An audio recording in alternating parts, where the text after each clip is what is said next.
about HEW. Yeah. This is Jeff Butts. I'm from Public-Private Ventures. Mike, I have a sort of a shoulda, woulda, coulda question. In reading over Alan Breed's report that's on the website at Youth Today, which is tremendous, by the way, I hope you'd put the whole report up.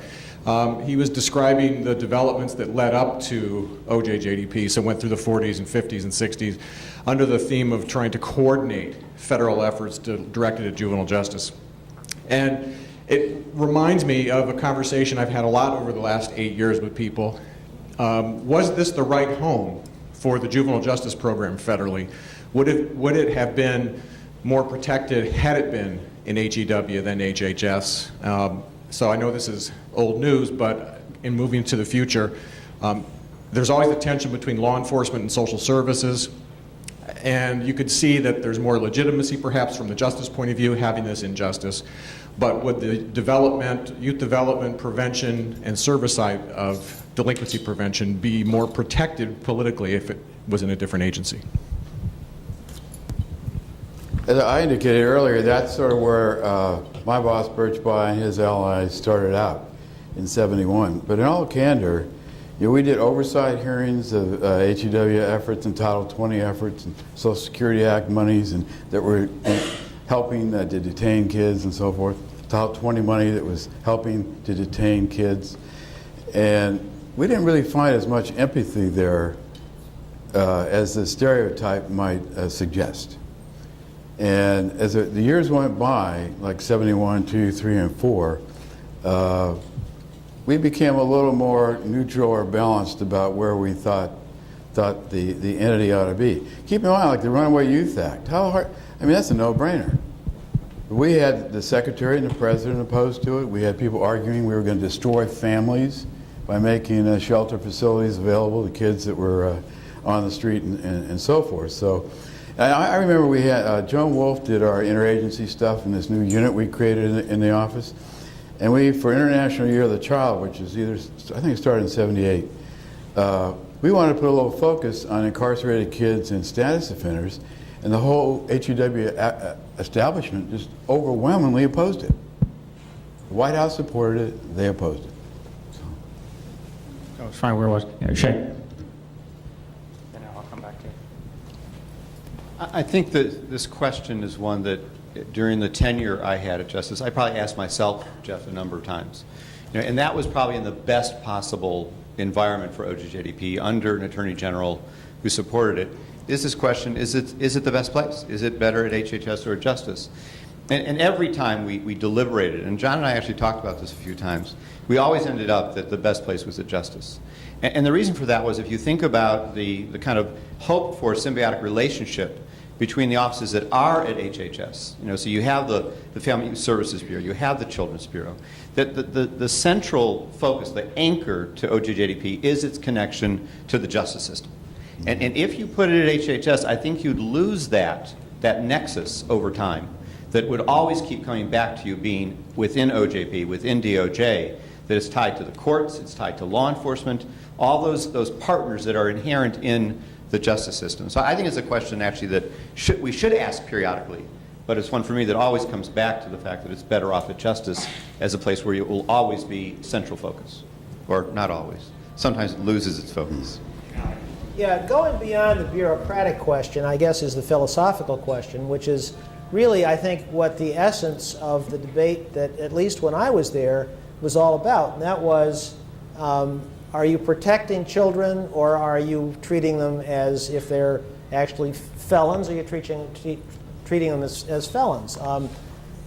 The numbers back then were that 20% of all felonies were committed by kids under 18. HHS and the child protectors and so on don't handle those issues very well. Those are justice issues. They're criminal justice issues, and that's, of course, where if you're dealing with those things, it has to be in the Justice Department, it seems to me, and in the philosophy that surrounds the criminal justice system, as opposed to the philosophy that surrounds HHS. I think the counterbalance to that is that at times, because it's the justice system, it can be an entity that does more harm than good for some Well, kids. that's also what right? the heart- I think that you goes to mentioned the heart of the philosophical right. You mentioned that point, Al, earlier. That we need to be careful. Just because it's tied to justice doesn't mean that every kid should be touching that justice system. In fact, I think our research now is showing us more and more frequently our kids will do better in many, many instances if they never touch our justice system, even when they've committed some wrongdoing.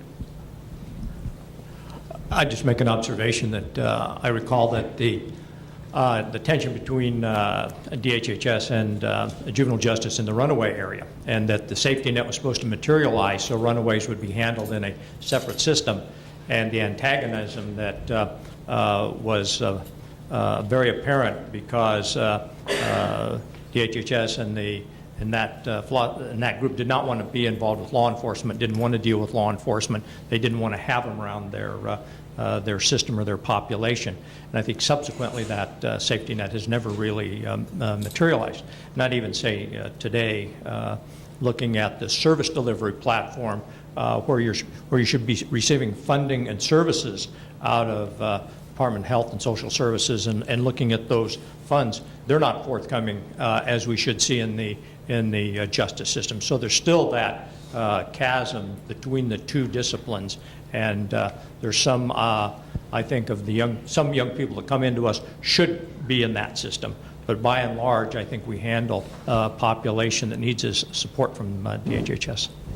You know, I think that too, John made, some very good arguments about why it should be injustice and how it changed over time. But also, John pointed out something really important from the historical perspective, and that's the child savers. You know, the child welfare system is not quite as benevolent as a lot of people might think either. I mean, it would be just as easy to have a lot of kids in pretty deep parts of that system, and it's not exactly as benevolent as a lot of us think. I mean, the child savers and what have you it made some pretty cogent points, and so we need to be a little careful about that. And in my experience, when I was in the office, if HHS would have had it, I think it would have been a disaster. I don't think they would have paid any attention to it. By the way, I said last question, but I lied. I'm sorry. One more, because Al, I think somebody snuck in a tomato. Collie Brown here. Yes, here. Oh, go ahead, Jamal. Yeah, one last question for Mr. Regner. Good afternoon. Enjoyed the presentation. My question is directed at Mr. Regner. I was struck by your presentation and some of your articulating the need or the feeling that you really was trying to carry out an agenda that had been given to you. And I might have been interpreting that wrong somewhat, but I was struck by that, and I wondered, as you move towards undertaking that agenda, what responsibilities did you felt there was in terms of some adherence to the statute that had been in place, but also again appreciating the fact that you were a presidential appointee. How did you feel some need to probably balance what you felt was an agenda that was given to you and balancing that against what some of the requirements of the statute Well, was? I didn't think that what I was doing was outside the statute, and I made that clear. In fact, I was just looking at one of the very early talks I gave after I was confirmed, and I made very clear that what we were going to do was going to be well within the confines of the statute. Everything we did, we had the General Counsel's office approve before we did it, that it was within the confines. I guess, as I said, the missing children's issue was probably somewhat outside of it, frankly.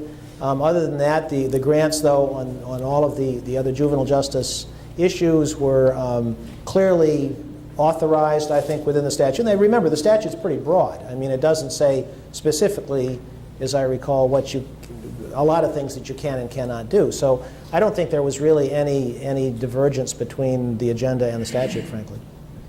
Great. And with that, gentlemen, first I want to say thank you for getting us started for this first half. It's been wonderful. Thank you very much.